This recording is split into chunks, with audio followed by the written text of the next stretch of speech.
Oi, bom dia! Bom dia a todos! Sejam bem-vindos mais uma vez à disciplina IT 220, Tecnologia do Pescado, Ovos e Derivados. Hoje, 9 de agosto de 2021. Graças a Deus, falta menos do que faltava, pessoal.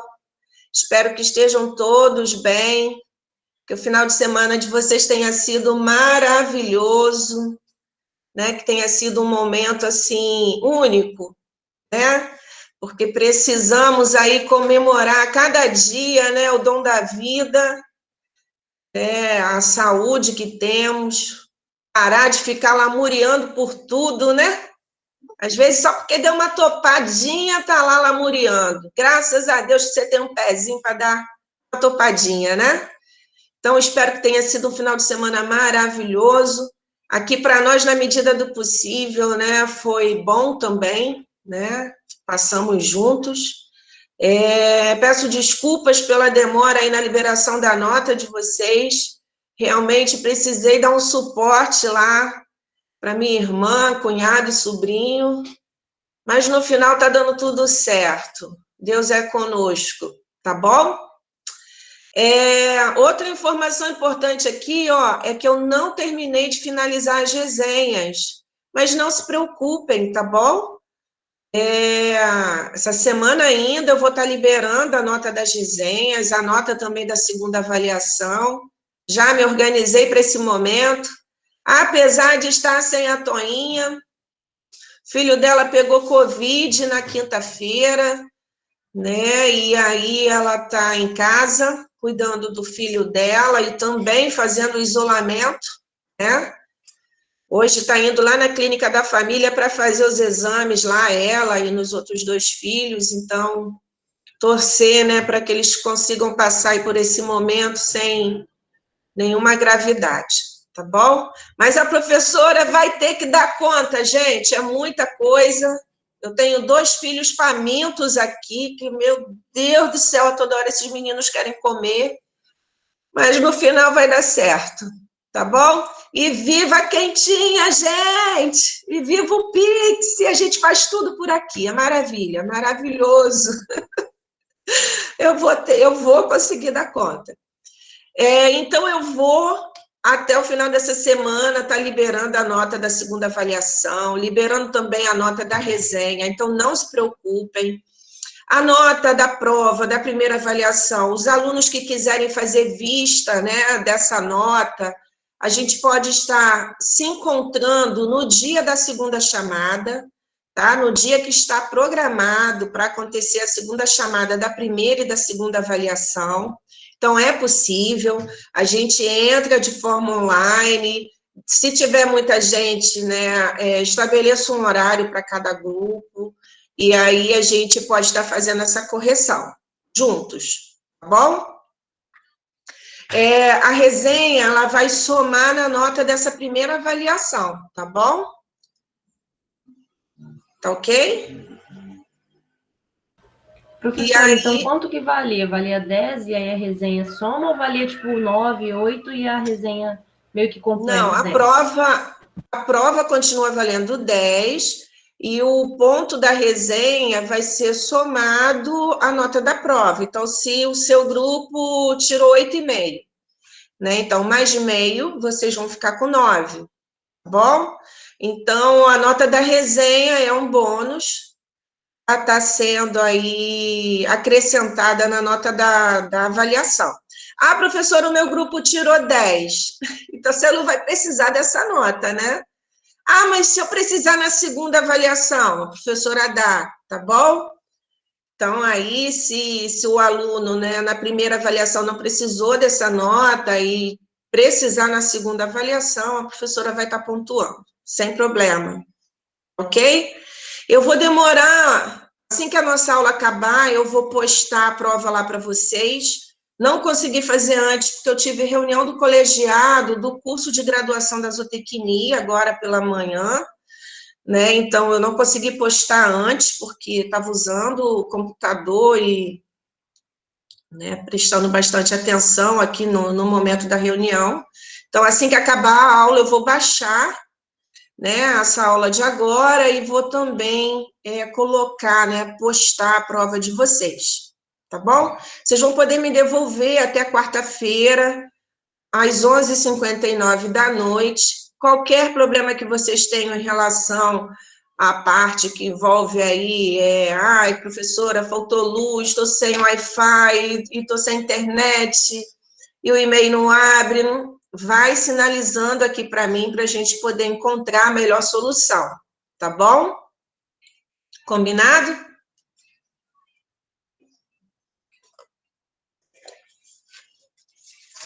Pessoal, o conteúdo de ovos não vai cair na prova, e nem o conteúdo que o Márcio Moraes lecionou, tá? Que fala sobre tecnologias não convencionais para o processamento do pescado. Esses dois conteúdos não caem na prova. E eu vou colocar lá no momento que anexar o arquivo, as condições lá para vocês estarem me devolvendo esse material, tá bom? Acredito que vocês não tenham nenhum tipo de problema, porque todos conseguiram fazer, né, para a primeira avaliação, então acho que vai dar tudo certinho. A Fernanda ficou com uma dúvida aqui na aula de coprodutos. Aqueles sachês e patês para PET, que são à base de peixe, são feitos também com os restos dos peixes? Sim, são com resíduos, tá, pessoal? Mas, assim, vocês precisam entender que esse resíduo, assim como o peixe, ele precisa ter qualidade para ser usado na elaboração de uma farinha para alimentação animal, de um óleo para alimentação animal, né? Ele precisa ter qualidade para a elaboração dos coprodutos. Então, assim como a gente precisa fiscalizar, né, tanto do ponto de vista sanitário, né, principalmente, né, para estar comercializando os produtos que são destinados para alimentação humana, o resíduo sólido, né, que vai ser usado para alimentação animal, ele também precisa ter qualidade, porque se ele já estiver em fases de decomposição, nós vamos elaborar produtos de menor qualidade nutricional e com menor vida útil também, né, vida comercial.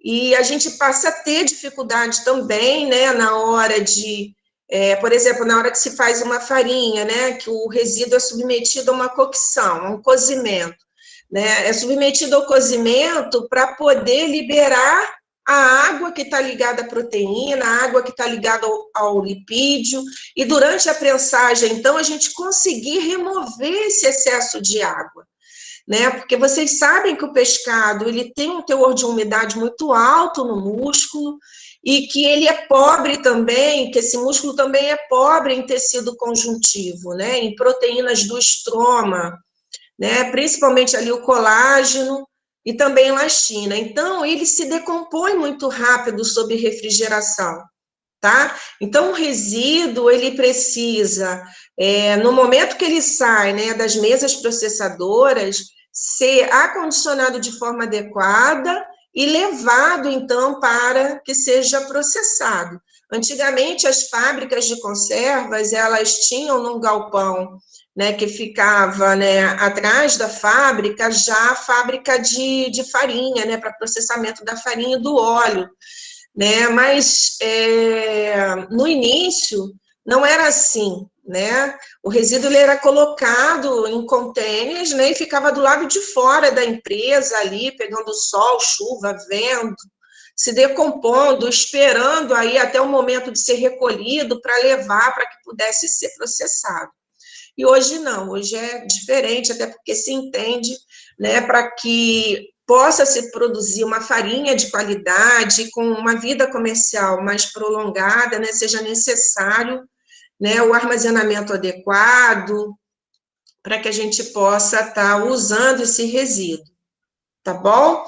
Então, Fernanda, é feito com o resíduo sólido, o resíduo que não... A gente até, né, poderia estar classificando o resíduo que é comestível e o que não é comestível.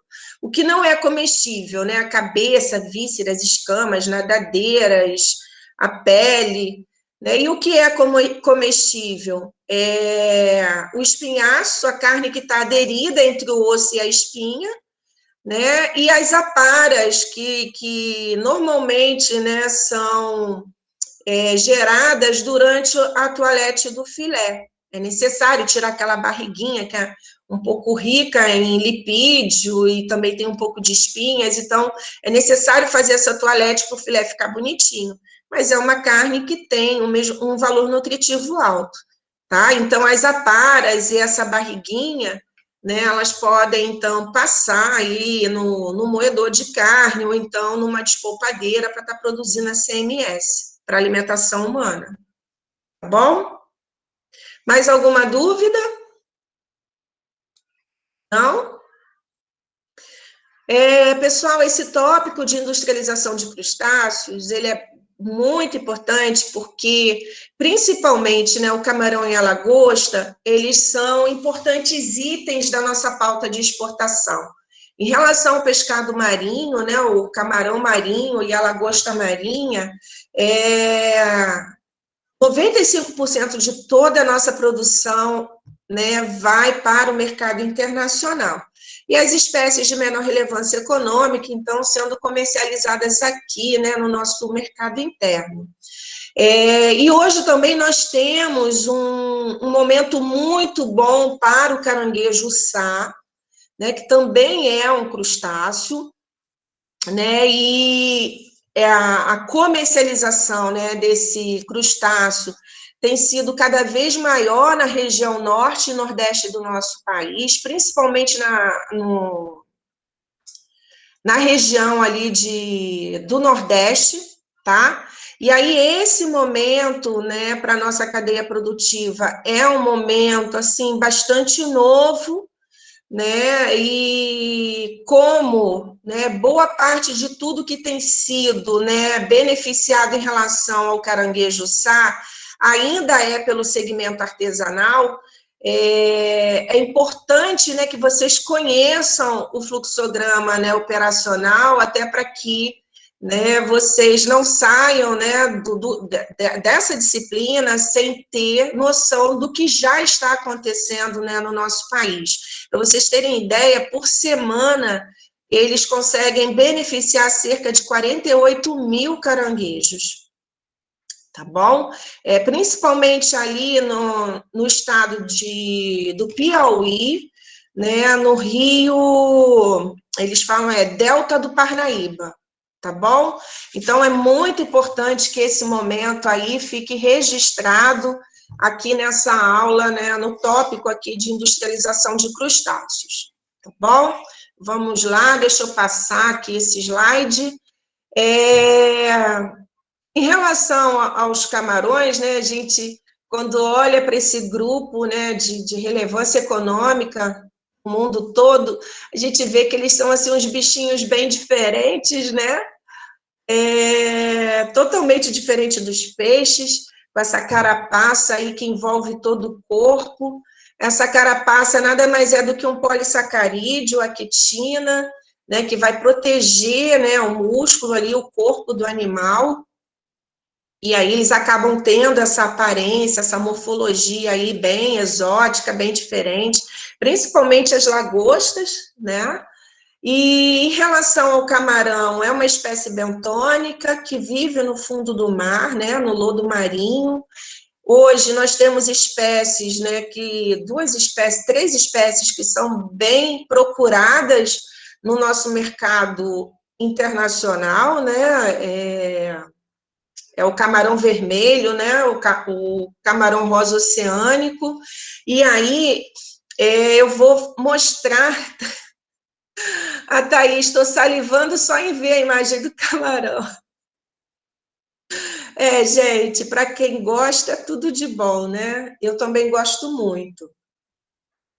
Eles são muito saborosos, né? Até porque são muito ricos em extrativos nitrogenados não proteico, por isso, né, o aroma de mar, né, aquele odor de mar, aquele gosto, né, de pescado marinho é tão intenso, né, nesses organismos. tá bom?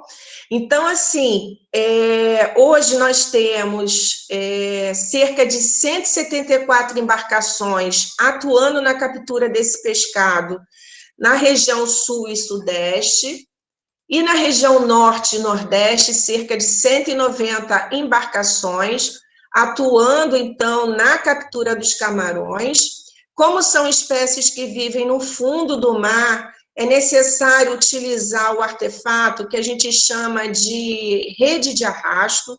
Ela parece um funil, um saco, que vai ser lançada até o fundo do mar, passar bem rentinho, né, no lodo marinho, no chão marinho, para estar retirando o pescado, então, da água. Então, é um método que não é seletivo, tá? E aí, aquela problemática, né, das espécies que são acessórias, ou ditas fauna acompanhante, né, que foi o termo que eu mais usei ao longo desse curso, né, elas também, né, vão ser desembarcadas, e no momento, então, da separação, né, o pescador vai separar as espécies subutilizadas, as que têm, né, valor comercial, né, vai colocar no gelo, e vai colocar lá na galeria, lá no porão. As que não têm, né, valor comercial, ele devolve para o mar já, morta, ou se estiver viva ainda, devolve para o mar. Então, esse cenário é que preocupa bastante, né, a FAO e a Organização Mundial da Saúde. Eu entendo que é um momento que, no futuro próximo, né, não vai mais acontecer pela captura industrial, até porque a região norte do nosso país, né, as embarcações industriais já desembarcam tudo que vem na rede, até o que é fauna acompanhante, eles colocam no gelo para elaborar a CMS, que é a polpa de pescado, tá bom?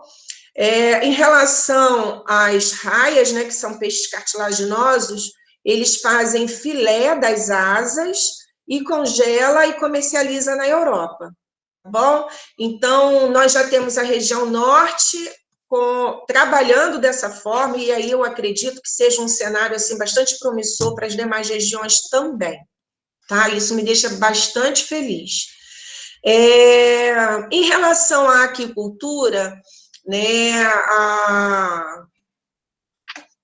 o setor, né, que trabalha, né, com o cultivo do camarão marinho é a carcinicultura, e aí nós temos uma espécie, né, que tem sido cultivada, que não é nossa, que não é nativa, ela é lá do Pacífico, né, que é o Lithopeneus vanamei, e aí essa espécie se adaptou bem às condições climáticas aqui do nosso país, na década de 90, e hoje a gente já produz, né, para abastecimento de todo o mercado interno e também exportando o camarão cinza ou camarão branco, como ele é conhecido vulgarmente, tá bom? O Lithopeneus vanamei, né, que tem a sua origem, né, lá no Oceano Pacífico, né, a gente comprou um pacote tecnológico fechado, né, e introduziu aqui, e a gente conseguiu, então, aí, né, passar por alguns momentos, assim, bem ruins, outros muito bons. Ruins por quê? Porque vem aquele momento, né, das doenças, e aí é necessário, né, por questões sanitárias, parar tudo, começar do início, e isso foi mais ou menos ali entre os anos de 2003 e 2005, e hoje, graças a Deus, a gente, né, já consegue, né, passar aí por essa problemática, nós passamos por essa problemática e conseguimos aí se fixar, né, no mercado e está atendendo aí tanto o mercado interno quanto o internacional, tá? Carcinicultura, né, os estados, né, que mais se destacam, o Rio Grande do Norte e o Ceará. E aqui os principais países importadores, Estados Unidos, que sempre foi um grande comprador do nosso camarão, né, eu falo do camarão nativo, né, do camarão que é capturado, a França, Japão e a Espanha, que é um mercado bastante novo para a gente, tá? 96% de toda a nossa produção, então, tem como destino os mercados aí que eu acabei de ressaltar para vocês. A nível de mundo, essa produção aqui dos crustáceos girou em torno de milhões de toneladas, tá? No ano de 2018, que é a estatística mais recente aí da FAO, né? Chegou quase perto aí dos 6 milhões de toneladas. Aqui a FAO destaca, né, as principais espécies e gêneros que são comercializadas no mundo. A nível de Brasil, eu coloco aqui para vocês que, infelizmente, né, eu já expliquei isso para vocês, né, que no momento o nosso país carece aí de um levantamento estatístico acerca, né, da produção, né, que é oriunda da captura. E aí não importa, né, se é peixe, se é camarão, se é lagosta, se é crustáceo, se é bivalvo, né, essa estatística, né, a última, né, que foi feita foi no ano de 2011, né, o documento mais recente é de 2014, mas nada mais é do que um compilado, né, que o Ministério da Pesca fez, né, em relação aos boletins de 2008, 2009, 2010 e 2011. Então, em relação a esse momento, para a pesca, né, o último dado que a gente tem aqui em relação aos crustáceos, né, ao camarão, é que essa produção girou em torno de 60 mil toneladas no ano de 2009. Em relação à carcinicultura, aí a gente, né, já consegue ter essa estatística, né, mais recente, né, esse levantamento do que foi produzido, e aí eu coloco aqui para vocês, né, dos últimos anos aí, né, de 2017, 18 e 19, essa produção, né, mostrando aqui para vocês que no ano de 2019 essa produção já girou em torno de 54 mil toneladas, né, ultrapassou 54 mil toneladas. Acredito eu que para o ano de 2020, né, a gente já consiga aí ter chegado aí às 60 mil toneladas. Então, é um momento bastante promissor para o nosso país, né, o cultivo, né, do camarão, e importante, né, já que a FAO prevê que em 2050 vamos ser 9,7 bilhões de indivíduos, né, e que esse crescimento populacional, né, a cada ano é maior, que o consumo é 3 vezes maior a cada ano. Então, né, é importante se preocupar para que, de fato, a gente consiga colocar proteína, né, de origem animal na mesa do consumidor, garantir aí a segurança alimentar. Mostro aqui para vocês que, em relação às espécies que são comercializadas no âmbito internacional, nós podemos classificar elas em espécies de águas frias, temperadas e tropicais, e as espécies de água doce, né? Destaco aqui para vocês as de maior relevância em relação às espécies de águas frias, né? Pandalus borealis e Crangon cangron, de águas temperadas e tropicais, principalmente do gênero Peneus, e aí, pessoal, as tropicais, que são, né, principalmente aqui as nossas espécies, tanto de camarão quanto de lagosta, né, são as que, né, são verdadeiras iguarias, né, no mercado internacional.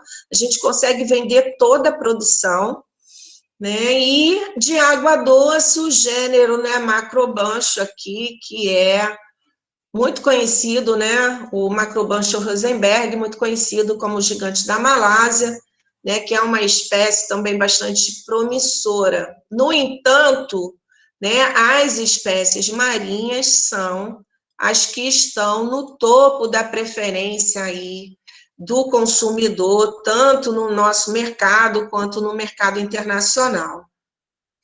Aí a Soraya botou aqui, olha, em toda a aula. Ah, ela disse que está salivando. Aí a Soraya colocou em toda a aula.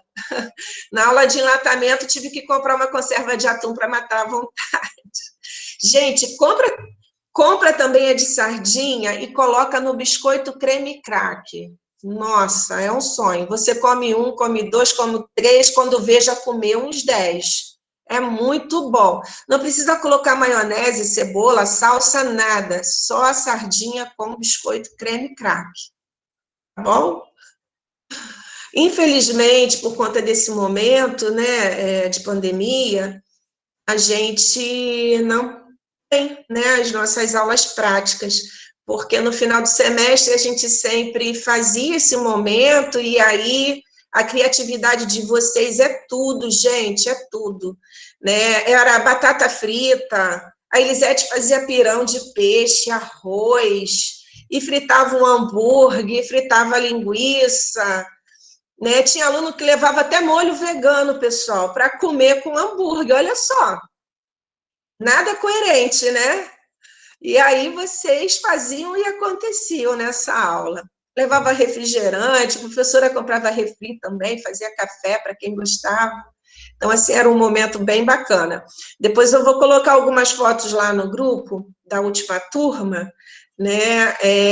Almoçando lá na planta de frutas, que foi onde a gente realizou a nossa aula prática. Tá bom? Eu vou colocar umas fotos lá para vocês. Então, agora eu vou apresentar aqui para vocês rapidinho as principais espécies, né, que são comercializadas hoje no nosso mercado. Tá? A nível de mundo, eu mostrei aqui, olha, quais são essas espécies, tá? As mais visadas economicamente. Mas aí vamos falar do nosso mercado, já que bomba lá fora esse momento, tanto para o camarão quanto para a lagosta. Tá? Então, destaco aqui para vocês em rosa as espécies conhecidas como camarão rosa. Deixa eu digitar aqui, ó. Camarão rosa oceânico. Camarão rosa ou camarão rosa oceânico. Todas essas espécies aqui, ó, em rosa, o farfante pneus, subtilis brasiliensis e paulensis são conhecidos como camarão rosa ou camarão rosa oceânico, tá? Sendo que o subtile e o brasiliensis são o que a gente mais exporta, tá? 95% da nossa produção. Então, somente 5% fica, né, na região norte e nordeste aí para estar sendo comercializado. E o paulensis, que predomina aqui na região sudeste e sul, tá bom?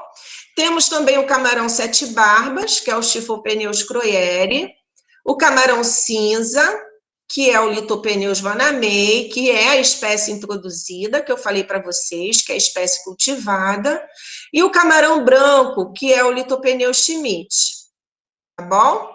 E aqui o camarão gigante da Malásia, que é o Macrobactium rosenberg, tá bom?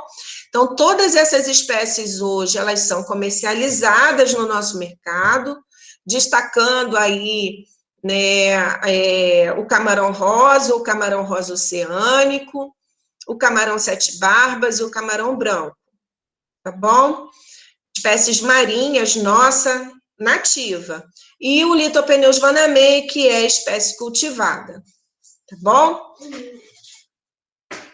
Tá meio pequeno, professora. A senhora poderia colocar em modo de apresentação? Posso sim, Soraya. Eu só não consigo ver o chat. Thaís, são várias espécies.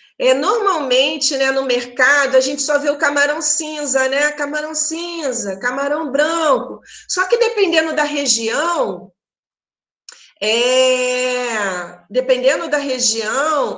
às vezes a mesma espécie vai ter um nome diferente, tá bom?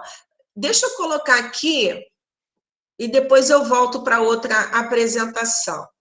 Ó, tá vendo? Aqui, por exemplo, o camarão rosa oceânico, ele também é conhecido como camarão vermelho, tá?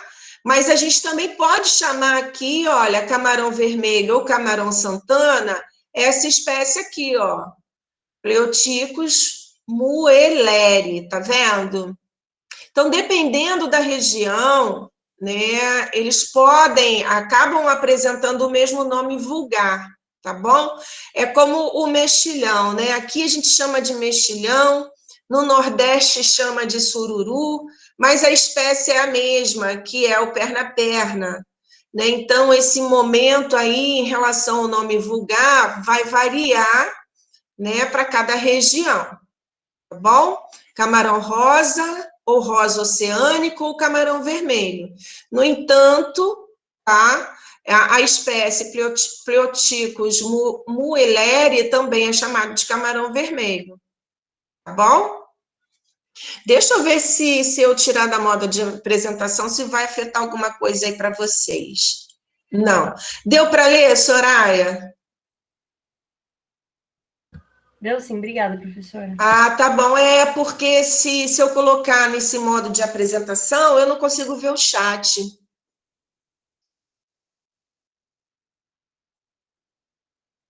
Que era por tempo de crescimento o quê, Thaís? Não entendi. Eu agora, pessoal, assim, apesar de ser uma zootecnista, eu já estou há muito tempo na área de alimentos, né? Então, eu não consigo, assim, acompanhar e me atualizar em relação a esse momento da produção. Volta e meia eu até dou uma olhadinha, eu pergunto para os meus colegas lá da zootecnia, professor Léo, professor Matheus, o Tiago, que agora não está mais com a gente, foi lá para a Federal do Sergipe, né? Aí eu vou me atualizando conforme eu vou precisando dessas informações, né? Mas, assim, eu não consigo mais dizer para vocês em relação assim, a esse momento, em relação ao cultivo, qual vai ser esse tempo para crescimento para cada uma dessas espécies, né? Então, assim, esse momento vocês vão ter que pegar mesmo lá com o professor da área de produção, tá? Até porque o foco aqui é tecnologia e eu não posso estar avançando lá na disciplina do colega.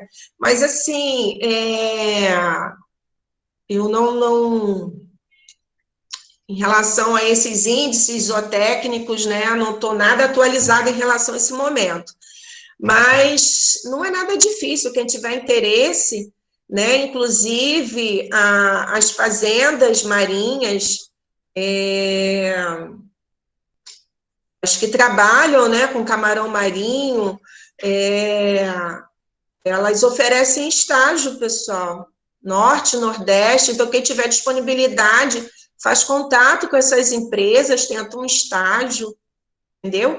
Indo para estagiar não é vergonha nenhuma você não saber nada, porque você está indo aprender. Agora, se vai dar uma consultoria, aí fica difícil. Consultor tem que saber tudo, tá bom? Então, vai na humildade, pede um estágio, fica lá uns 2, 3 meses, né, para aprender bastante, né, e com certeza vocês vão ter aí um emprego para a vida toda, porque é um mercado realmente promissor, tá bom? Deixa eu voltar lá.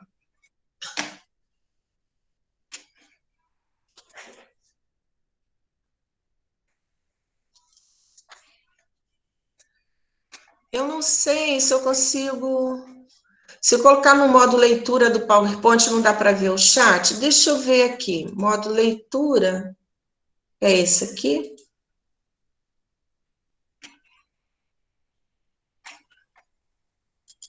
E aí, ficou legal? Ficou maior, né? Sim, ficou melhor, Bruna, muito professora. obrigada, muito obrigada. Tá bom? Ficou ótimo agora. Porque na tela cheia eu perco tudo. Muito bom. E olha só que bacana, pessoal. Em 2019 foi lançada a Instrução Normativa número 23. Pessoal, no dia do meu aniversário, olha só, 20 de agosto de 2019. Olha só, né?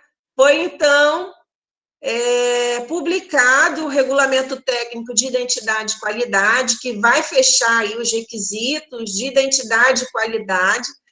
Tá chegando, gente, tá chegando, ficando mais velha, já você é uma mulher cinquentona, ano que vem, 49 anos que eu vou fazer agora, dia 20. Jesus, como o tempo voou, passou muito rápido. Ainda lembro quando eu comecei a lecionar no doutorado, leonina, às vezes um pouco atípica, sabe, Caroline? Porque eu acho que eu sou de paz, sabe? a fazer essa leonina aí vir à tona, tem que pisar no calo mesmo. Então, uma leonina um pouco atípica, que só vai rugir se realmente outro passar do limite. Tá bom? Então, olha só que maravilha, hoje nós temos, né, uma legislação que fecha o padrão de identidade de qualidade, as características de qualidade, né, para a comercialização desse produto no nosso mercado interno e também no nosso mercado externo, né, e aí as formas de apresentação são as mais variadas possível, gente, olha aí, eu fiz questão de listar todas elas para vocês, mas jamais pediria isso na prova, até porque, para mim, isso não tem relevância alguma, né? Se vocês precisarem disso em algum momento, é só consultar essa legislação, tá bom? Mas aí o camarão inteiro é o camarão com a cabeça, né? O camarão sem cabeça, né? Apresentando, né, o corpinho dele, né? Que é o cefalotórax. Então, aqui, ó, camarão inteiro contendo tudo, tá? O cefalotórax e o abdômen, sem cabeça, a cabeça, que é só o cefalotórax do camarão, o camarão descascado com cauda, né, que é o camarão desprovido do cefalotórax e da carapaça, com a manutenção do último segmento da carapaça. Então, essas formas de apresentação no mercado, para cada forma, pessoal, um valor agregado, tá bom? O preço é diferenciado, principalmente se ele passa por um beneficiamento maior, tá bom? Às vezes acontece, né, do camarão perder alguns segmentos de cauda, e isso também acaba desvalorizando o preço dele no mercado, mas nem por isso você vai jogar fora, né? Então, nós temos aqui mercado, né, para o camarão, né, faltando segmento de cauda, e ele vai ser classificado, né, como camarão em pedaço, que é o camarão com apresentação fora do padrão, contendo no mínimo 3 segmentos para o camarão sem cabeça e no mínimo 2 segmentos para o camarão descascado. Tá? A gente não joga fora, mas ele recebe uma outra denominação. Ok? Deixa eu ver se eu consigo passar. Consegui. Em relação às lagostas, pessoal, esse momento aqui para o nosso país, ele é muito importante, tá? Essa atividade teve início na década de 50 e hoje ela tem um importante cunho socioeconômico, principalmente no segmento artesanal, né? Muitas famílias dependem dessa atividade, né, para sustentar, né, a família. E aí, quando eu falo sustentar, não estou falando de pesca de subsistência, não, tá? A pesca de subsistência é aquela que pega o peixe, leva para casa para alimentar a família dele, tá? Em relação à pesca artesanal, vocês sabem, é com fim econômico, e aí ele depende dessa produção para poder pagar as contas dele, comprar comida, comprar alimento para colocar dentro de casa, pagar a luz, a água, comprar o gás.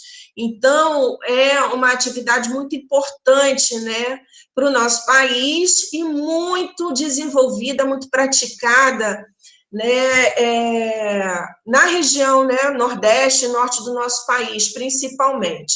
A nível de mundo, coloquei aqui a produção, né, que foi um pouco maior, né, de 300 mil toneladas, né, dados da FAO do ano de 2018.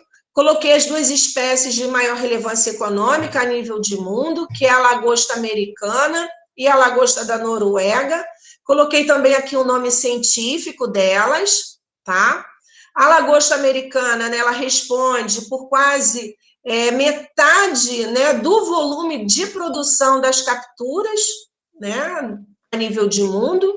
E, em segundo lugar, vem a lagosta da Noruega.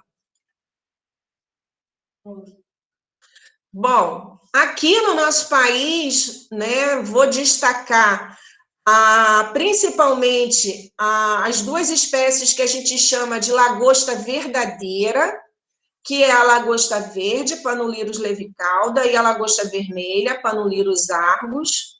Também comercializamos a lagosta pintada, a sapata e o lagostim, tá bom? Infelizmente, pessoal, esse momento para o nosso país é um momento assim bastante delicado, até porque essa produção a nível de Brasil, né, a quantidade produzida, né, pelo segmento artesanal e industrial juntos gira em torno de 7.000 toneladas no máximo.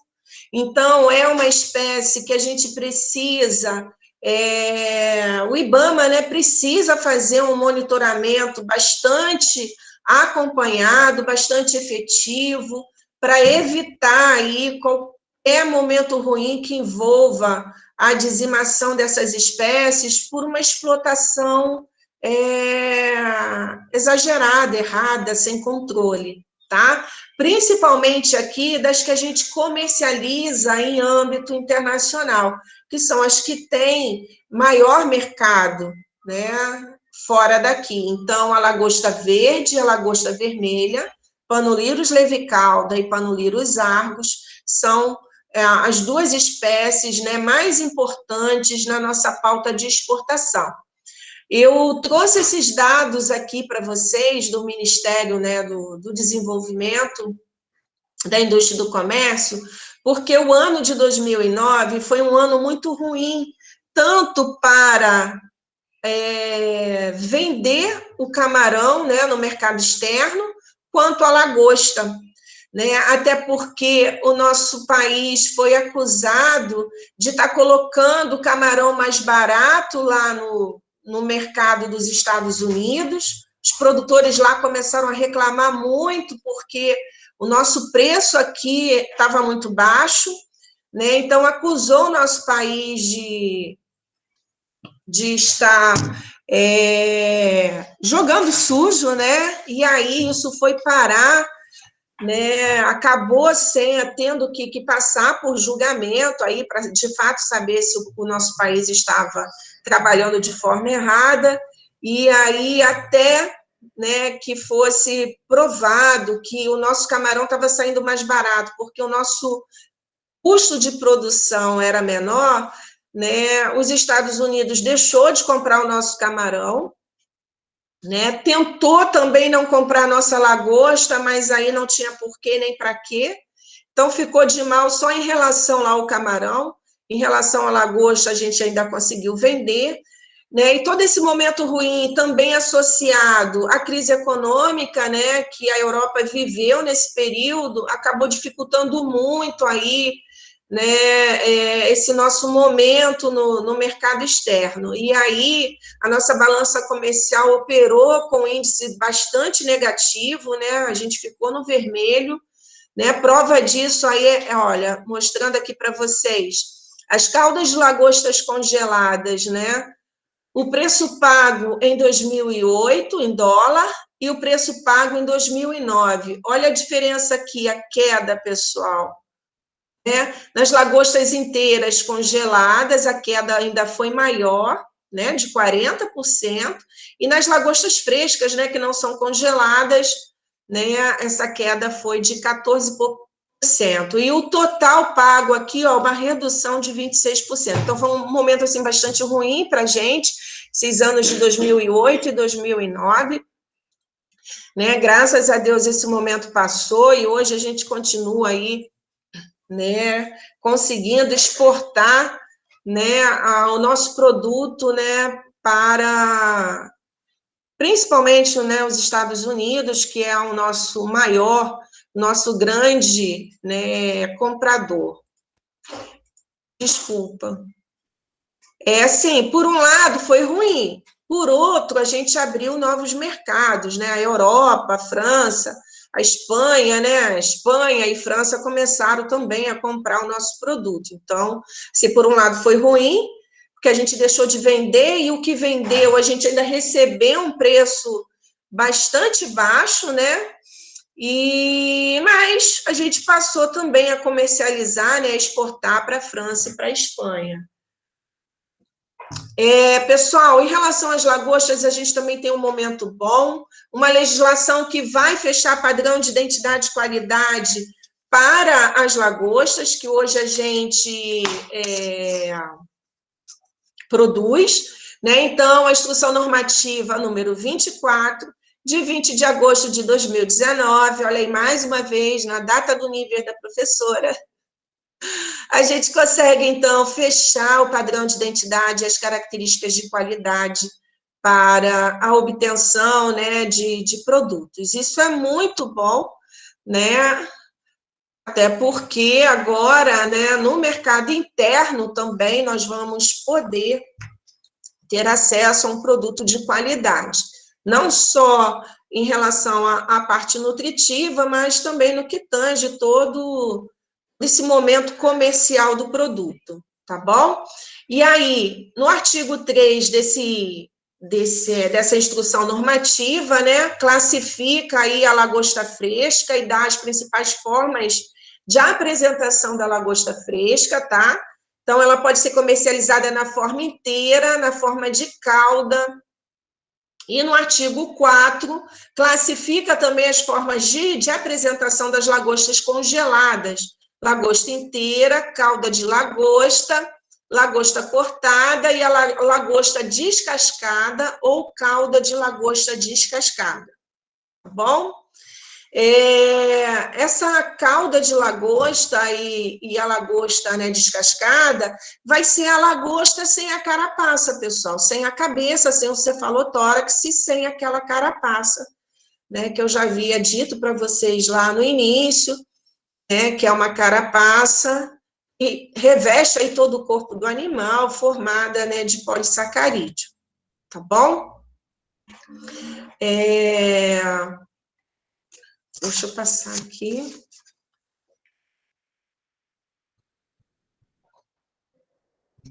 A gente também pode comercializar somente as garras separadas do corpo, né, que a gente chama de patinha.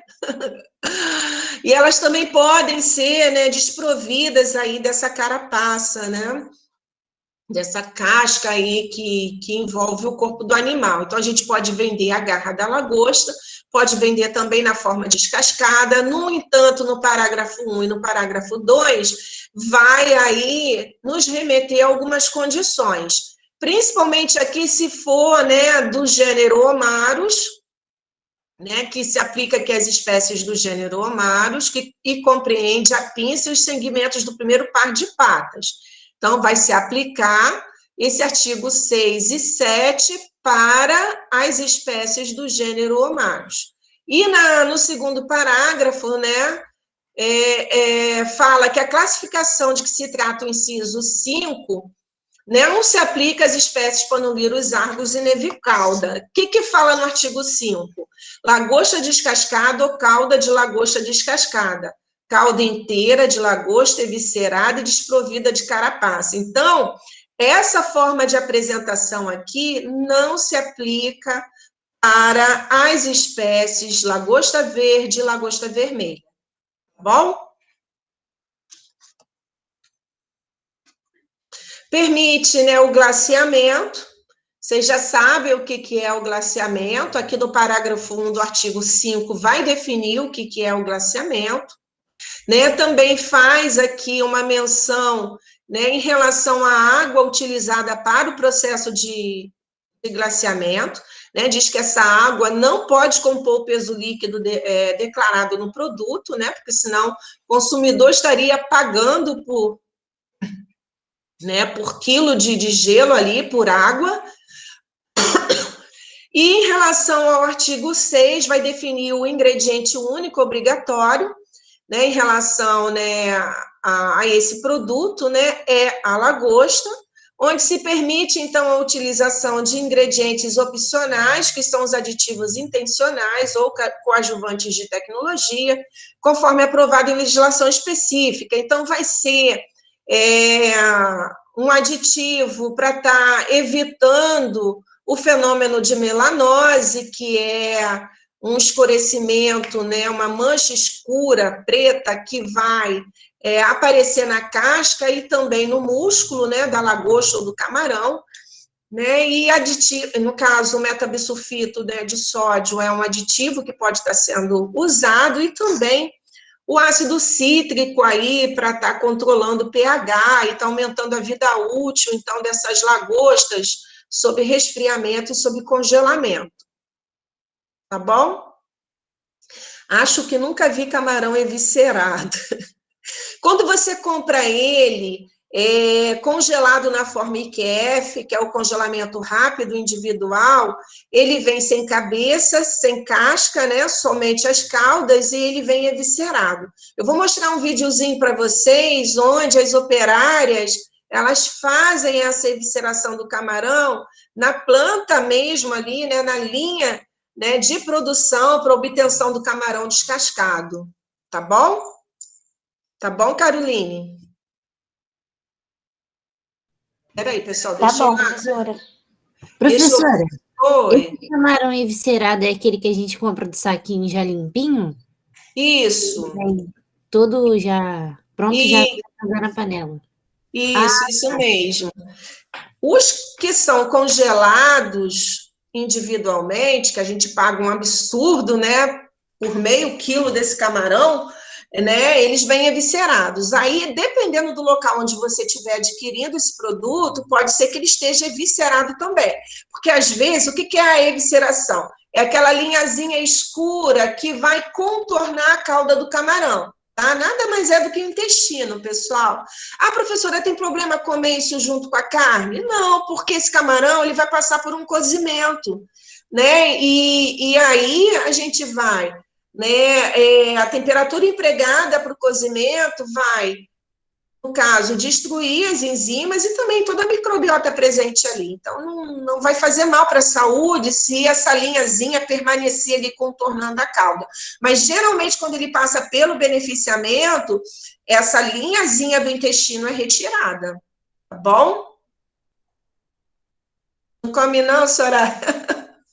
Camarão é muito bom, pessoal. Tá bom? Deixa eu passar aqui o slide para a gente poder fechar esse conteúdo hoje. Bom, o que é importante vocês saberem em relação a esse momento do beneficiamento do camarão? Gente, o camarão, a lagosta, o caranguejo-sá, eles só são diferentes do peixe morfologicamente, né? Porque eles têm uma carapaça que envolve o músculo. Tá? Mas é um produto de origem animal e que vai decompor de forma tão rápida quanto o peixe. Não importa se é um peixe ósseo ou se é um peixe cartilaginoso. Por quê? Decompõe rápido? Porque o músculo apresenta um alto teor de umidade, porque o pH do músculo desse animal é quase básico, a quase 7, porque ele é pobre em proteínas do estroma. E aí, a degradação proteica, né, enzimática é muito rápida na fase de autólise, tá? É muito rico em extrativos nitrogenados não proteicos, principalmente óxido de trimetilamina. Então, essa decomposição vai ser rápida se a gente não empregar o frio e se a gente não, né, conduzir toda essa manipulação com higiene. Tá? No caso dos crustáceos, vai ser necessário usar o metabisulfito de sódio para inativar uma enzima que está no cefalotórax, né, que é onde se tem ali a parte digestiva, né, do camarão. Então, o metabisulfito precisa ser empregado na concentração adequada para poder inativar essa enzima. Agora, eu não vou lembrar o nome, mas se eu lembrar, eu falo. Bom, daqui a pouco, e aí evitar o fenômeno de melanose durante o armazenamento desse camarão sob frio, tá bom? Então, no segmento industrial, como é que se procede? Né? Então, eu coloquei aqui para vocês essa tecnologia de pesca, como é que é essa manipulação a bordo, né? Esse processo em mar aberto, as embarcações que atuam hoje, né, eu coloquei lá a quantidade de embarcações que estão liberadas para captura do camarão. No período de defesa do camarão, essa embarcação ela recebe autorização para captura de espécies demersais, então ela pode atuar na captura de outras espécies de peixe, de pescado, né? Quase sempre são os peixes, né? E ganhar dinheiro, tá? Como também pode receber dinheiro, né, em função do defeso, né? Eles vão receber um salário aí durante, principalmente o pescador artesanal, durante o período de defeso. Então, esse momento, né, em relação às embarcações, elas vão operar com um sistema de frio a bordo, que vai ser a utilização do gelo triturado, do gelo escamas, ou então, né, vai congelar o camarão a bordo, tá bom? A duração do arrasto, né, a captura acontece enquanto a embarcação, né, navega, né, ele vai fazendo o arrasto enquanto a embarcação se desloca. Como não é um método seletivo, quando ocorre o transbordo para o convés, o pescador precisa separar o que é camarão do que é peixe, né, ósseo e cartilaginoso, e aí ele vai colocando esse camarão em basquetas de polietileno, ou ele vai colocando esse camarão, né, fazendo com que ele vá para a galeria, né, para o porão da embarcação, através de calhas. E lá nós vamos ter um outro grupo que vai fazer a manipulação desse camarão, tá bom?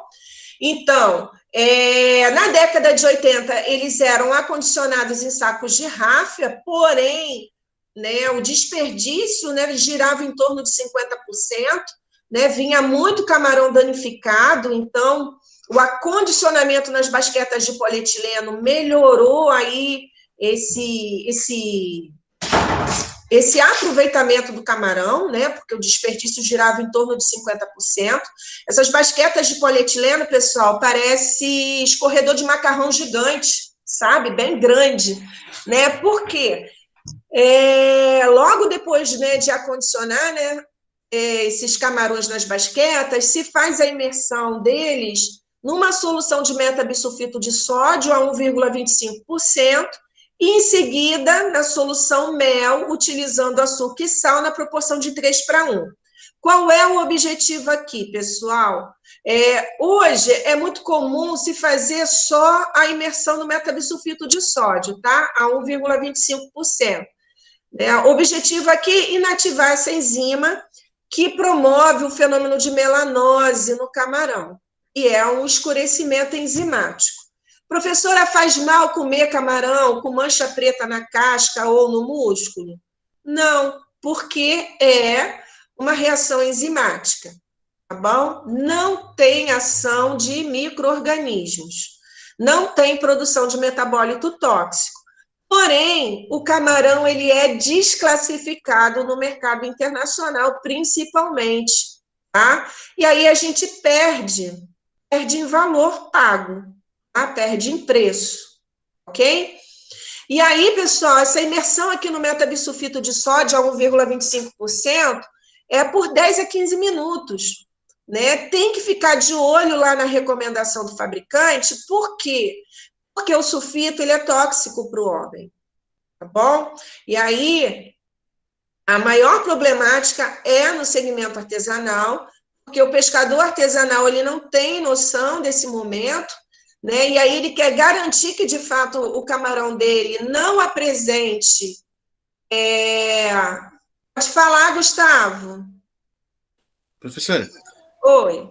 Mas o camarão criado no tanque, imerge o metabisulfito quando tira para colher, né, o camarão, ou deixa na água? Sim, Gustavo, o camarão que é cultivado também, né, após a despesca, né, vai ser feita a lavagem deles, e eles também vão ser colocados numa solução contendo metabisulfito de sódio, tá bom? Camarão, lagosta, os caranguejos é que se usa o ácido cítrico, não se usa o metabisulfito de sódio. Camarão e lagosta se usa o metabisulfito, tá bom? A solução mel, açúcar e sal é quando se faz o congelamento a bordo e eles querem evitar uma exudação do músculo durante a estocagem do camarão sob frio, né? Porque a gente vai ter que estocar a menos 18 graus, menos 23. Então, se faz essa imersão em solução mel, né?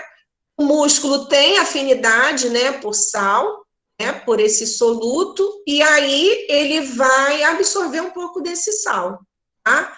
Evitando aí durante o congelamento que ocorra a desnaturação das proteínas, exudação, né, do músculo, né, garantindo aí uma melhor qualidade desse produto, né? Hoje, a prática mais comum é o uso do metabisulfito, tá? Bom, acontecendo isso, ele vai ser após o banho, né, na imersão em metabisulfito e após a imersão em solução mel, né, que aí varia em torno de 10, 15 minutos, esse camarão ele vai ser resfriado ou congelado, tá bom? E aí manter a cadeia do frio é importante para que, de fato, a gente consiga produzir, elaborar um produto que, após o descongelamento, ele esteja apto para o consumo, tá bom? Que ele não perca a qualidade nutritiva, que ele não perca, né, qualidade sensorial. Bom, no momento do desembarque, os cuidados são os mesmos, pessoal, principalmente no desembarque, né, se o camarão estiver congelado, né, ele não pode ficar exposto na plataforma de desembarque, ele não pode descongelar, até porque a legislação é clara em relação a isso. Após o descongelamento, esse pescado não pode ser submetido novamente ao congelamento, né, porque vai ocorrer danos, né, na estrutura da proteína que vai danificar a parte sensorial do produto. Ok? Principalmente a textura, a suculência dele, né? Então, esse momento aqui do desembarque em relação às condições climáticas e permanência, né, desse produto à temperatura ambiente é muito importante, tá? Manter a cadeia do frio e, quando se optar pelo descongelamento do produto, sempre o rápido, tá bom? Que vai ser o melhor. Deixa eu passar aqui. Bom, as alterações que podem ocorrer na matéria-prima, pessoal, são as mesmas. Nos crustáceos, nas lagostas, né, caranguejos, o que pode aí acontecer se não usar o metabisulfito é a mancha negra, que nada mais é do que o fenômeno, né, natural, é uma reação enzimática, né, que acontece por conta da presença de uma enzima no cefalotórax do camarão e da lagosta, né, que, quando exposta ao oxigênio do ambiente, vai promover esse escurecimento na casca, esse escurecimento no músculo, tá bom? Então, decomposição autolítica, decomposição bacteriana e a mancha negra. Como é que a gente vai frear a ação autolítica e bacteriana? Vocês já sabem como fazer isso. Frio na primeira hora após o abate ou após a despesca. E boas práticas, higiene, tá bom? Tanto de tudo que vai entrar em contato com o pescado, como também do manipulador. Então, medidas preventivas aqui para a gente estar evitando, principalmente, a desclassificação do camarão em função de perda de segmento de cauda, né, diminuir os lances de rede, né, o tempo em horas. Antigamente, a rede, né, a embarcação ficava ali navegando 8 horas, 10, 12 horas. Então, hoje, esses lances eles são mais curtos, dependendo da região onde a embarcação estiver operando, ele precisa fazer mais lances com tempos menores, né, para estar evitando esse alto desperdício em função, né, de danificação, né, de danificar o músculo, né, a cauda do camarão. Esse manuseio ele precisa ser muito rápido por conta da temperatura ambiente, né, que vai acelerar as reações enzimáticas e também crescimento microbiano no músculo pós-morte. Se possível, fazer a decapitação do camarão a bordo da lagosta, mas isso não acontece, pessoal, porque esse pescado ele vale quanto ele pesa. Se a gente removesse a cabeça, boa parte dessa reação enzimática e bacteriana seria freada, tá bom? No entanto, como esse pescado vale quanto pesa, isso não é feito a bordo da embarcação. Uma lavagem com água limpa, com a própria água do mar, né? Colocar nas basquetas de polietileno para fazer a imersão, né, nos aditivos e um resfriamento rápido. Então, todas essas práticas, né, associadas aí, né, com a boa higiene, né, de tudo que vai entrar em contato com o pescado, mas a boa saúde do manipulador e a cadeia do frio vai fazer com que a gente, de fato, consiga elaborar um produto, né, de qualidade. Isso mesmo, Thaís, se chama exoesqueleto, isso mesmo. Pseudofezes, isso, Caroline. A gente chama de pseudofezes. Tá bom. Vou passar aqui. E aí, pessoal, chegamos na parte que envolve a obtenção do fluxograma para o processamento dos camarões. Eu coloquei a letrinha em branco, e aí pode ser, né, que, de repente, fique ruim para vocês, né, lerem aí, mas, a princípio, eu mostro para vocês aí as etapas que compreendem, né, o fluxograma operacional. Elas são bem básicas, né, compostas aí pela etapa de recepção, de seleção da matéria-prima, de beneficiamento, congelamento, embalagem, estocagem e expedição.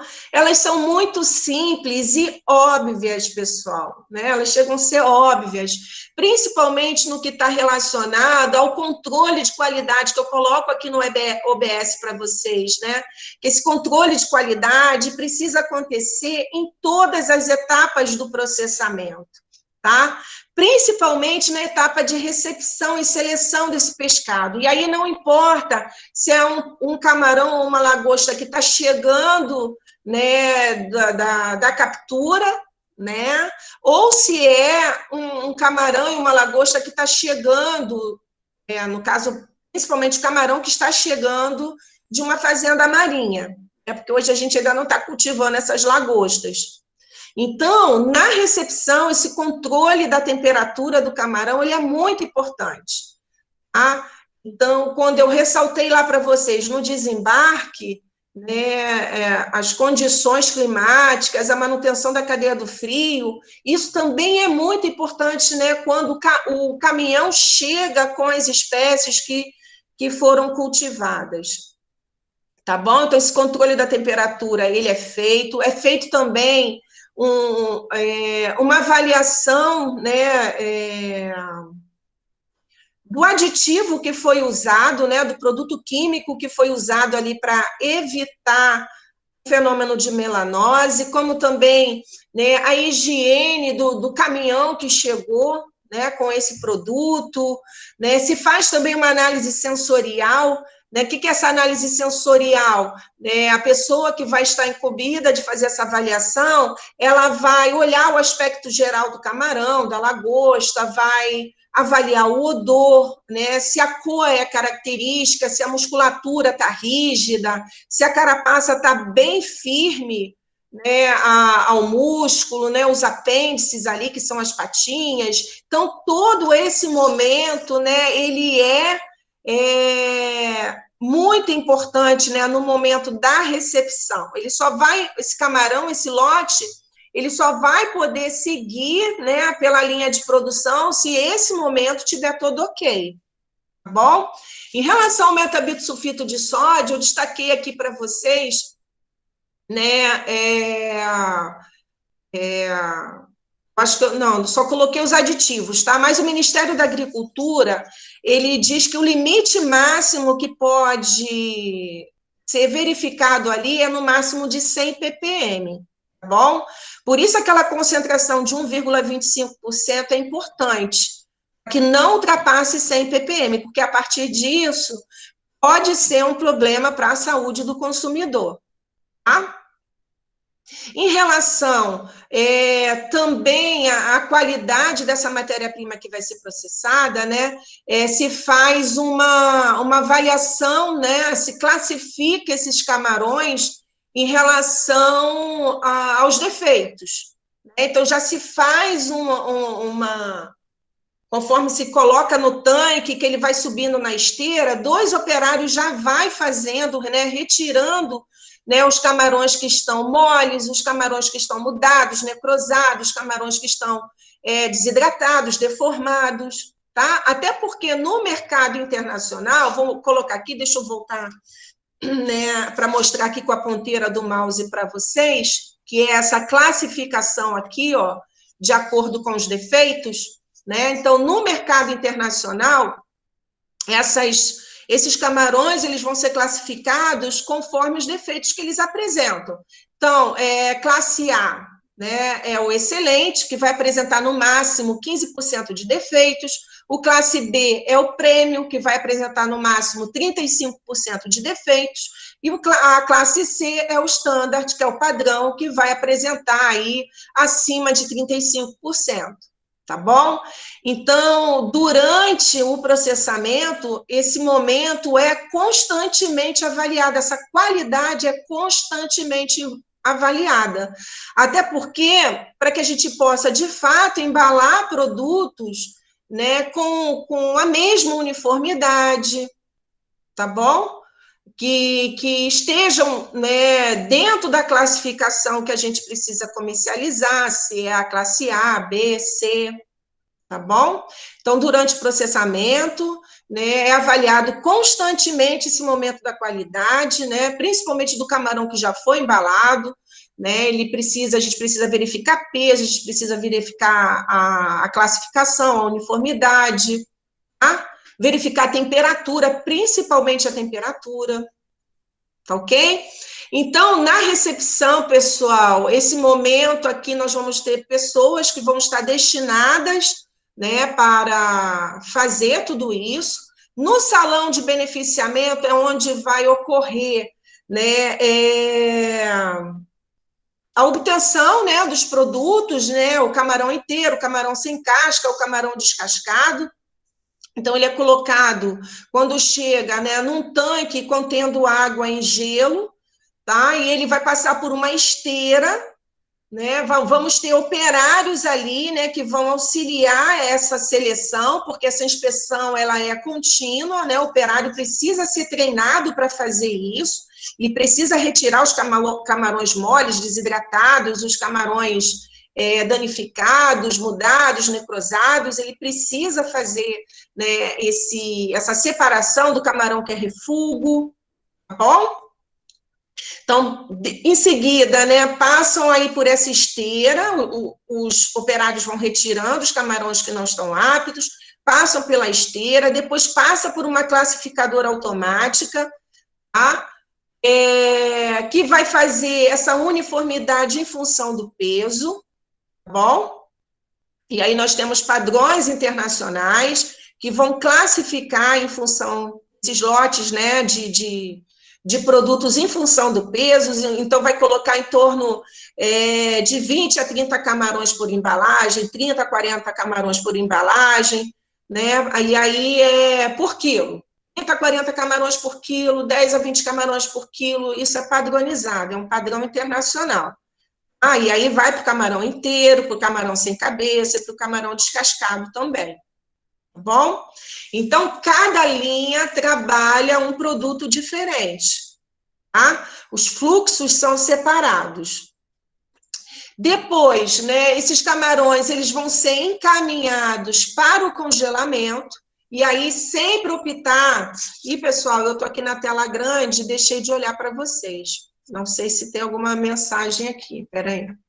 Não, eu estava na tela maior. Né, em seguida, né, esses camarões, né, após o beneficiamento, né, que é feito só por mulheres, tá, pessoal? Vou mostrar um videozinho para vocês, né, ele é maravilhoso, vai mostrar esse galpão, né, onde tem só operárias trabalhando, né, no beneficiamento do camarão. a empresa acredita que as mulheres são mais, assim, detalhistas, né, e perfeccionistas, então, essa etapa que envolve essa manipulação direta com o camarão, né, só mulheres, né, estão atuando nesse momento. Passando, então, aqui pelo salão de beneficiamento, vai para o congelamento, esse congelamento sempre rápido, tá bom? E esse camarão, ele pode ser congelado em bloco, ou se optar pelo congelamento IQF, o congelamento rápido individual. Tá? E aí, nesse caso, quando é congelado em blocos, geralmente, né, o peso em quilos fica em torno de 2,26 quilos, padrões internacionais, e quando é congelado pelo sistema individual, se coloca em sacos de polipropileno, também pesando em torno de 2,26 quilos. Ok? Até aí? Saindo do congelamento, vai para a embalagem do produto, tá ok? Então, as formas de apresentação: camarão inteiro cru, sem cabeça e com casca, e sem casca, que são as principais formas que hoje a gente vai exportar. E aí os camarões, eles são congelados em blocos, se faz esses blocos, empacotado nas caixas, tá bom? São caixas de papelão, são caixas maiores, aqui eu coloco para vocês, deixa eu ver se eu coloquei. Aqui, ó, caixas de 2 quilos, tá? Nas caixas maiores, que é a Master Box, nós colocamos 10 pacotinhos de 2 quilos nessas caixas maiores, tá bom? Então, os camarões congelados, eles são colocados em caixas de 2 quilos, tá? Nós vamos formar 10 caixinhas de 2 quilos e colocar na caixa Master Box, tá bom? Então, cada Master Box vai ter 10 pacotinhos por caixa, tá bom? Tanto camarão inteiro, como camarão sem cabeça, como camarão sem cabeça e descascado. Para os camarões que são congelados pelo sistema IQF, nós vamos empacotar esse camarão, né? Vamos elaborar lá os saquinhos de polipropileno e vamos colocar 12 saquinhos por caixa Master Box. Depois, essas caixas, elas são lacradas com fitas adesivas, tá? E fita de nylon, tá bom? E aí vai para a câmara de estocagem, onde vai ser armazenado aí uma temperatura de menos 18 graus Celsius, tá? Essas caixas são organizadas em pallets, né? Os lotes são devidamente identificados, todo o endereçamento é informatizado, né? Então, se precisar em algum momento rastrear cada lote, é possível chegar nele. Tá bom? E manter a cadeia do frio, tá, pessoal? A cadeia do frio é importantíssima para que a gente consiga manter a qualidade do produto. Alguma dúvida em relação a esse momento? Aqui eu coloquei para vocês, deixa eu voltar aqui. Tem dúvidas, pessoal? O que é isso, William? 2012-06, sua matrícula? Pessoal, aí é só para vocês terem ideia de como isso acontece a bordo, tá bom? Isso aí foi um momento que ocorreu lá durante o programa Revisê. Quem é que lembra do programa Revisê? Eu falei com vocês lá no nosso primeiro encontro.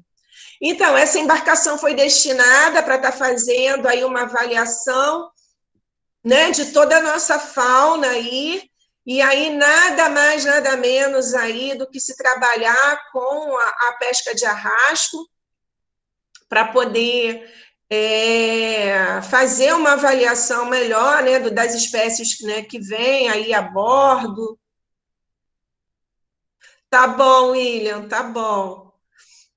Então, aqui para mostrar a rede de arrasto, gente, ela é gigantesca, tá? Quando a gente se fala em captura industrial, 50 quilômetros de extensão.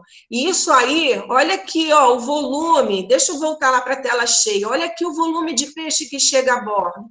Então, os pescadores que estão no convés, eles vão fazer essa separação, o que é camarão desce pelas canaletas, o pescador que está na galeria vai colocar esses camarões nas basquetas de polietileno, tá bom? São esses seixos aí que vocês estão vendo aqui do lado das canaletas, tá? Aqui já pronto para levar para o banho de metabisulfito, tá vendo? E aqui o salão de processamento onde vai ocorrer o congelamento do pescado, tá bom? Esse barco de pesca aqui, ó, Mar Maria, foi utilizada nas pescarias exploratórias da costa norte pelo projeto Pro Arrasto, que envolvia aí também esse momento do programa Revisê. Então, o que eles queriam avaliar? Porque o congelado em blocos, pessoal, olha como é que ele fica, uma forma de apresentação, né, bastante feia, e aí, no momento de utilizar, né, esse produto, é necessário descongelar todo ele.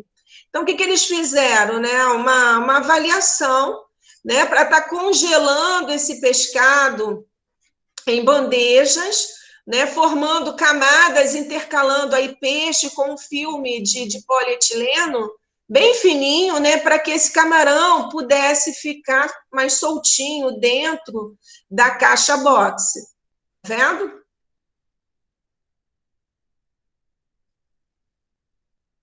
Porque aqui está com forma de apresentação. Ele aqui, ó, congelado na forma, né, individual. Aqui, né, congelado de forma individualmente, né, as caudas contendo a casca, né? Tá bom?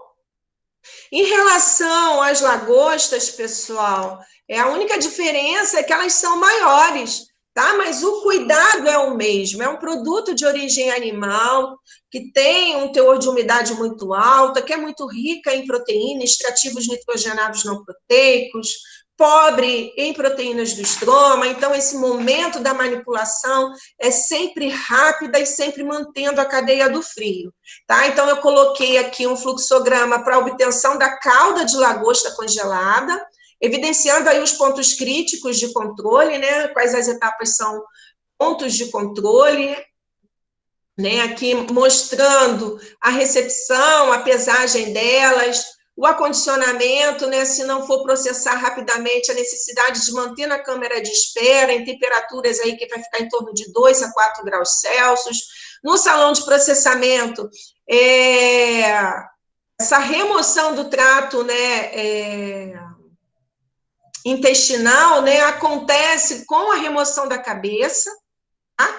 Vou mostrar um videozinho para vocês que também vai poder mostrar esse momento, esse visual, né, como é que acontece.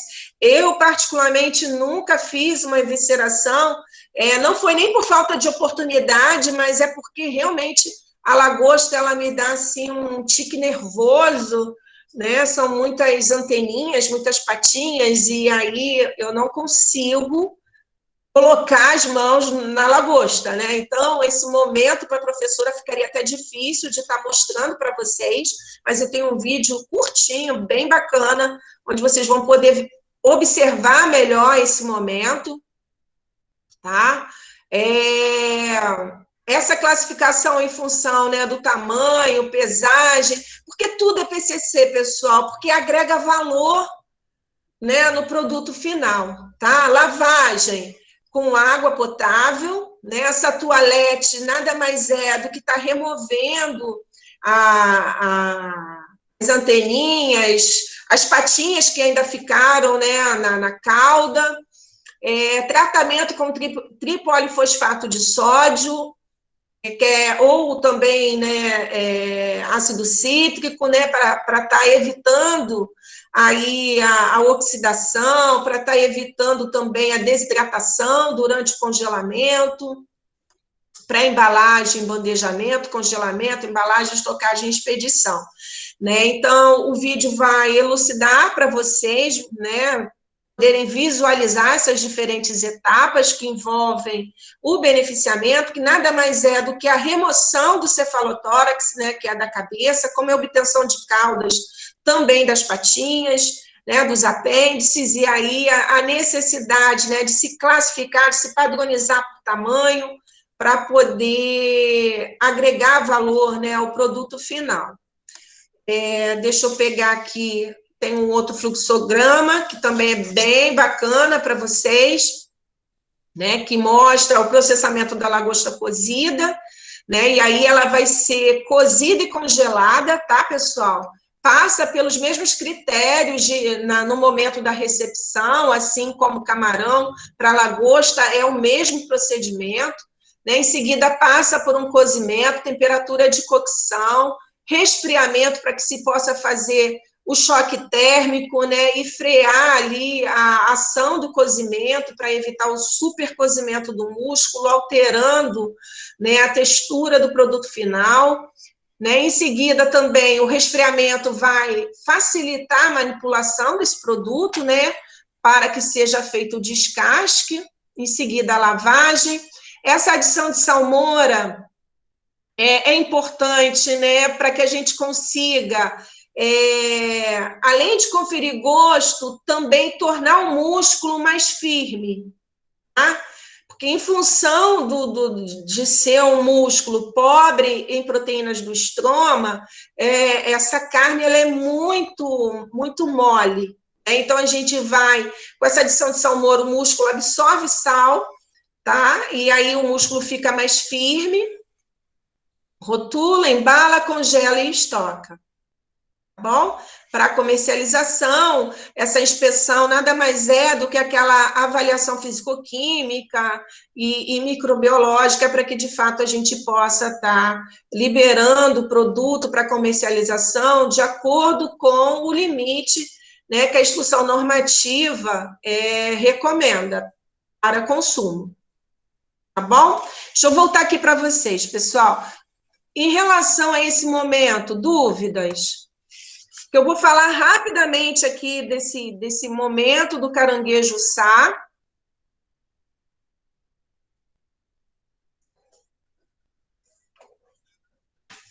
Dúvidas, pessoal?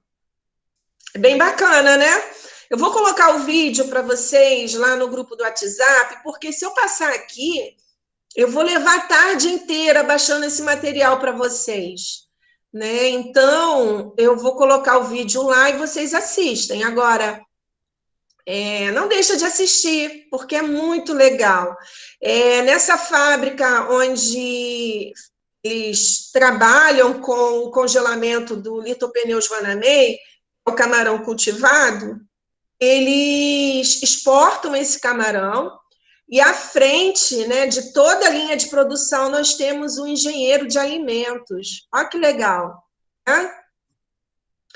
E na produção, né, muitos médicos veterinários envolvidos também lá no momento da produção.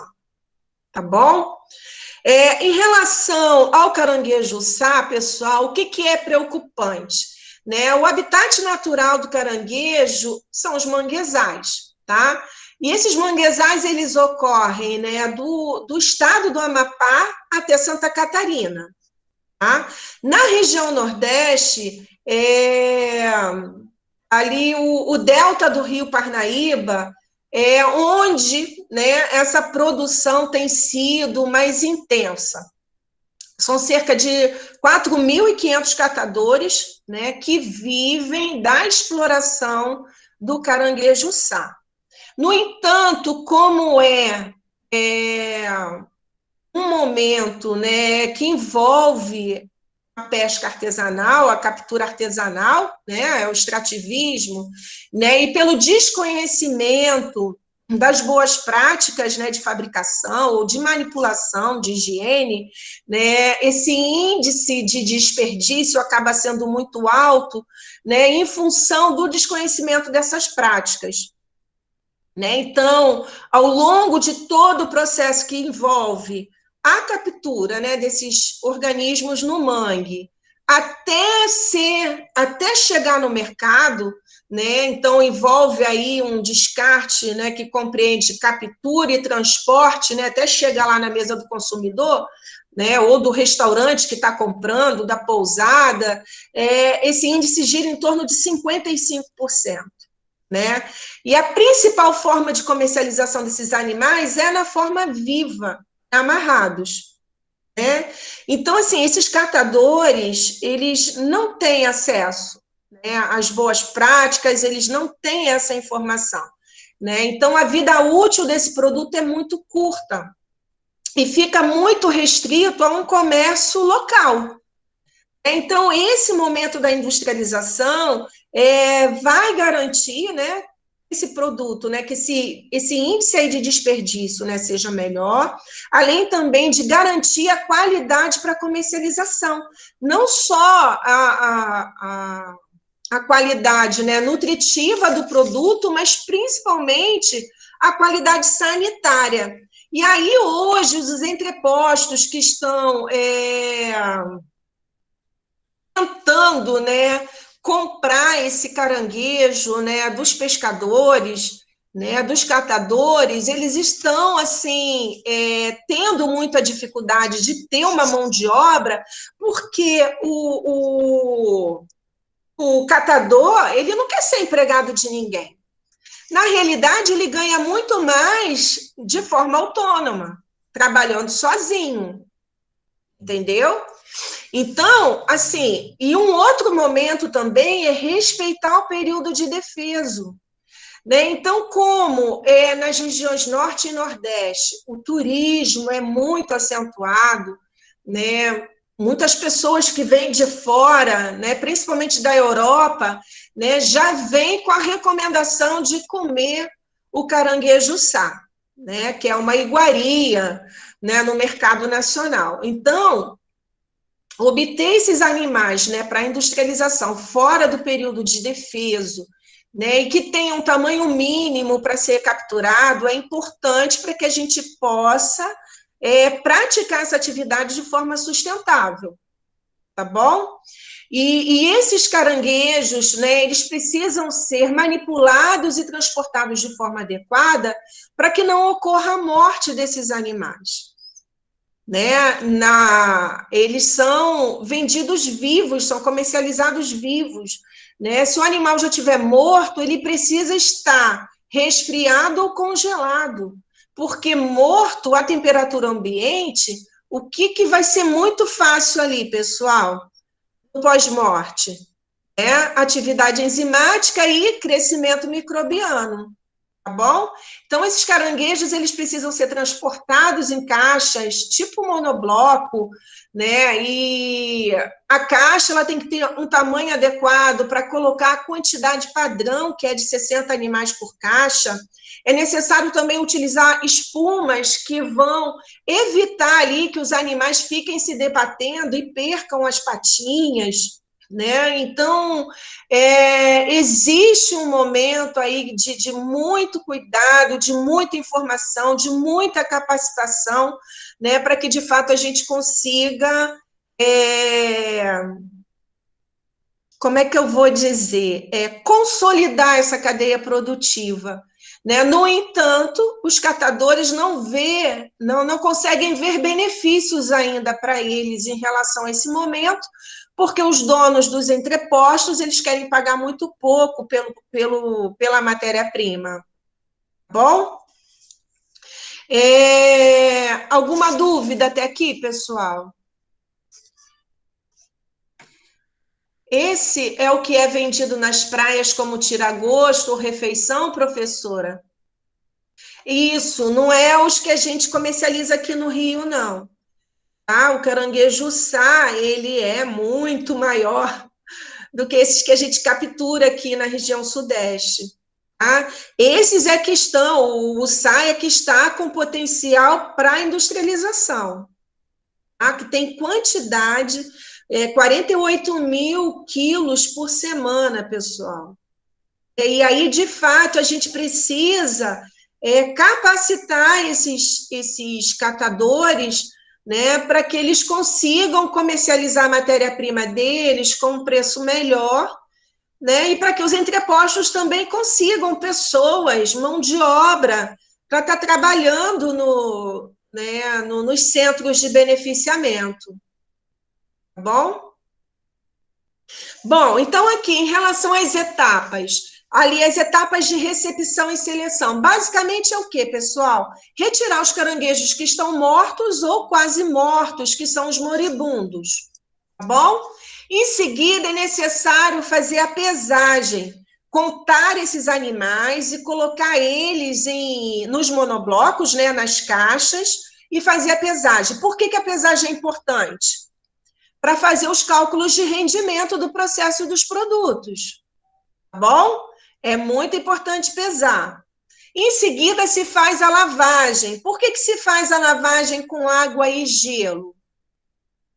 Né? Porque aí a água fria já vai deixar esses caranguejos mais paradinhos, né? Porque você imagina manipular um bicho desse, né, feroz, querendo sair do local onde a gente está colocando, né?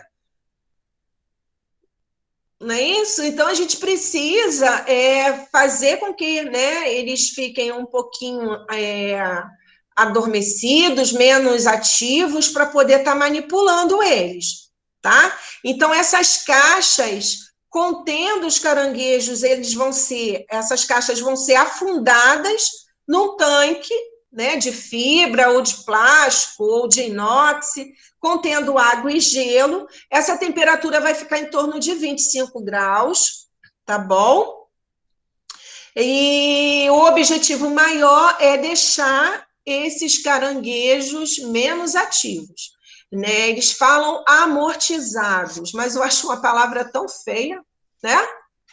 Então, para deixar esses caranguejos, né, mais paradinhos. Em seguida, se faz essa lavagem, então, né, e é necessário estar fazendo a troca dessa água, porque, né, eles vêm com muita sujeira nas patinhas, no corpinho, então essa água precisa ser constantemente renovada para poder estar mantendo a qualidade, né, do produto final, que é o caranguejo, tá?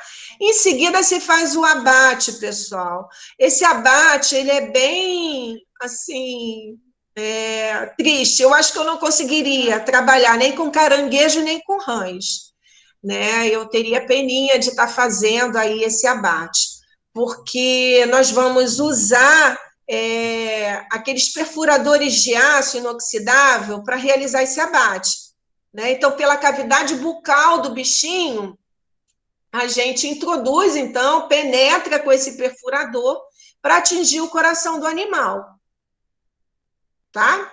E aí tem que ter uma boa prática para, no momento do abate, o animal não perder as patinhas, tá, pessoal? É importante ele apresentar todas as patas, e quando ele não tiver todas as patas, a gente não vai deixar de comercializar, não. Porém, ele vai ter um valor menor.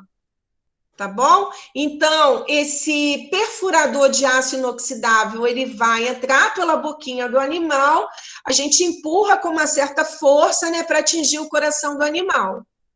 Tá bom? Aí estimula a sangria, que, né, nesses animais é chamada de hemolinfa, tá?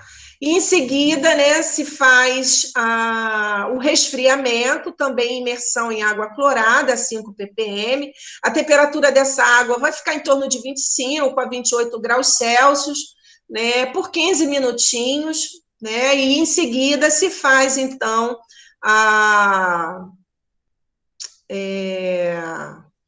depois da sangria, né, se faz a classificação deles. Então, aqui, ó, abate, sangria e resfriamento, depois a classificação, e aí nós vamos ter caranguejo, pequeno, grande, completo e incompleto. Professora, a ranicultura não é tão antiga quanto outras áreas de produção, pelo pouco que sei. Queria saber se há regulamentação, assim como nas outras, para fazer um abate com -2, estresse possível. iniciar a fiscalização. Assim, ô Soraya, tanto para os jacarés, para as rãs, né, que é a questão de tentar parar o metabolismo do animal com esse momento da água gelada, entendeu? Então, no momento do abate, eles não sentem dor. Mas aí, teria que estar conversando com o professor da área de produção, né, que envolve essa parte de bem-estar animal, como é que anda esse momento, né, porque pode ter algo mais atualizado e eu não ter ciência, tá bom? Porque geralmente é isso, até para os peixes, né, que hoje são abatidos, né, pela piscicultura, produzidos pela piscicultura e que precisam passar pelo abate para comercialização, esse momento de amortização, né, de deixar o peixe menos ativo, também é feito em tanque com água e gelo, né, para no momento de remover a cabeça, que se faz a sangria removendo a cabeça, ele não sentir dor. Isso em água fervente, né, aí era no tempo aí que eu era criança e via minha avó, meu avô, meus tios fazer. Mas, assim, em escala, né, já comercial, né, tem se feito essa amortização, essa parada do metabolismo celular, que para os caranguejos não precisa usar a água a 0 graus para isso, né, a 25 graus eles já vão ficar paradinhos, você já vai conseguir pegar ele na mão sem ele se mexer, né, no momento de se fazer o abate, né, e a sangria, eles não vão sentir dor. Bom, isso é o que a literatura diz, né, e que eu não sei se na prática eles sentem. Tá bom? A mesma coisa para os mexilhões, né, os bivalvos, eles não têm olho, né, mas estão vivos. E aí, em relação a eles, é feito dessa forma. Eles são levados para o cozimento a vapor, né? Temperatura alta, aí só de entrar em contato com esse vapor eles morrem, né? Então, esse momento aí, ele é realmente bastante tenso, né? Tá bom? Mas que bom, né? Que pelo menos, né, nos artigos que eu já li, diz que no momento da sangria, né, do abate, né, esses animais, né, estão amortizados e que não sentem dor, tá bom?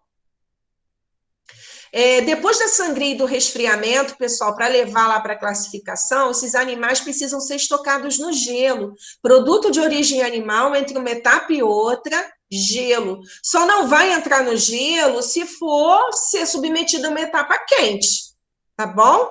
Então, após esse resfriamento, que é feito por chuveiros, tá? Água fria para fazer esse resfriamento, né? Água gelada por 15 minutos, eles são levados, né, para a classificação e depois da classificação para pelagem e escovação. Então, eles são classificados em pequenos, grandes, completos, né? Esses completos é permitido até 2 patas perdidas, e os incompletos, mais de 2 patas perdidas. Tá bom? Ou uma ou mais patolas, que são aquelas pinças. Tá ok?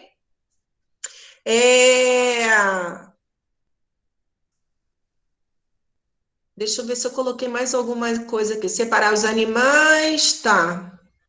Pelagem e escovação, pessoal. Por que é importante fazer essa pelagem e essa escovação? Por conta dos pelinhos, né, que eles vão apresentar nas patinhas, principalmente, né? Então, isso é removido de forma manual, isso dá uma trabalheira, né? Aqueles pelos que estão nas patinhas, né, eles vão usar uma faca e água clorada, também a 5 ppm, né, e água fria ali para estar fazendo essa limpeza, tá? Em seguida, se faz uma escovação, após a pelagem, para estar tirando esses restos, né, de pelo, de lama, né, e para estar evitando também a contaminação nas etapas seguintes. tá bom? Então, após a pelagem e a escovação, se faz a imersão em ácido cítrico, a 0,8 a 1%, para aumentar a vida útil, né? Está evitando aí a oxidação da carne. Né? Então, eles pegam os monoblocos contendo esses caranguejos, né? E coloca dentro desses tanques contendo ácido cítrico e gelo durante todo o momento ali que tiver imerso, tá? E aí, esse momento no ácido cítrico, pessoal, é bem rapidinho, 5 segundos é mais do que o suficiente. Em seguida, retira os monoblocos, faz a drenagem por 5 minutos e leva para a embalagem e para o resfriamento ou para o congelamento. Essa embalagem nada mais é do que amarrar as patinhas com ligas de plástico, tá? E em seguida, envolve com um filme de polietileno, tá? Um filme de PVC. Se for trabalhar com resfriamento, vai ficar em torno de 0 a 2 graus Celsius, né? Para estar resfriado tem que ter a embalagem. Se for congelar, congelamento rápido, menos 35, menos 30 graus Celsius, e depois estocar a menos 18 graus Celsius. Né? O fluxograma não é difícil, pessoal, ele é bem tranquilo. Essa parte aqui que é um pouquinho mais chata, né, da pelagem da escovação, e aí a pessoa precisa ter um treinamento bem legal para evitar de soltar as patinhas ou as patolas, né, completos, né, pode perder pelo menos 2 patas, e os incompletos, né, quando se perde mais de 2 patas, uma ou mais patolas, tá bom? Então, é um momento único aqui para o nosso país, né, que está se estruturando ainda, tentando uma consolidação aí pelo segmento de industrialização, tá bom? Alguma dúvida em relação a esse momento com os caranguejos? Olha aí o que eu coloquei para vocês, pessoal. As lagostas, olha só que delícia, olha. Ai, gente, os camarões, olha. Olha aqui, ó, as patolas dos caranguejos. Delícia! Gente, que fome! Pode perguntar, quem disse que tinha que perguntar sobre a resenha. Soraya, eu ainda vou corrigir, tá? Tá bom?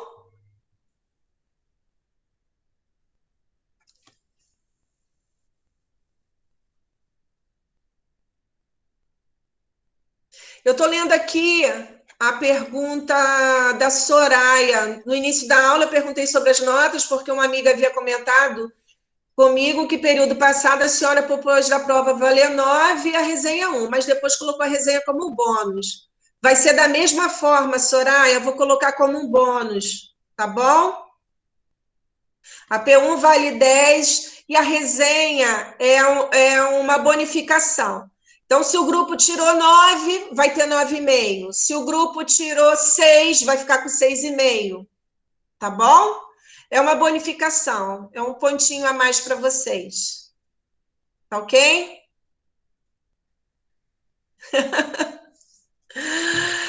Dá trabalho sim, mas é crescimento de vocês, pessoal.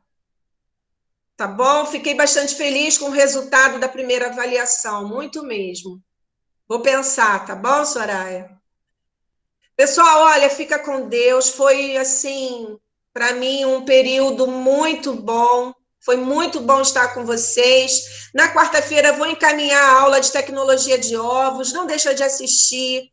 É um mercado que também está em expansão. A gente já exporta ovo líquido, ovo processado. A gente nunca sabe o dia de amanhã, tá bom?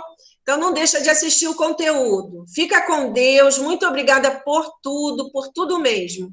Tá? Foi um ótimo momento com vocês. Vou sentir saudade também, Caroline.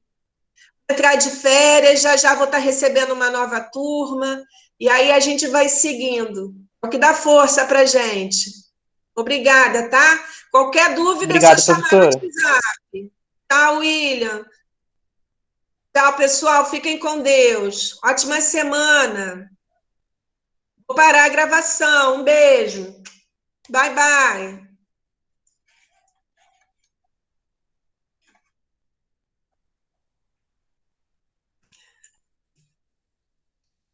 Tchau.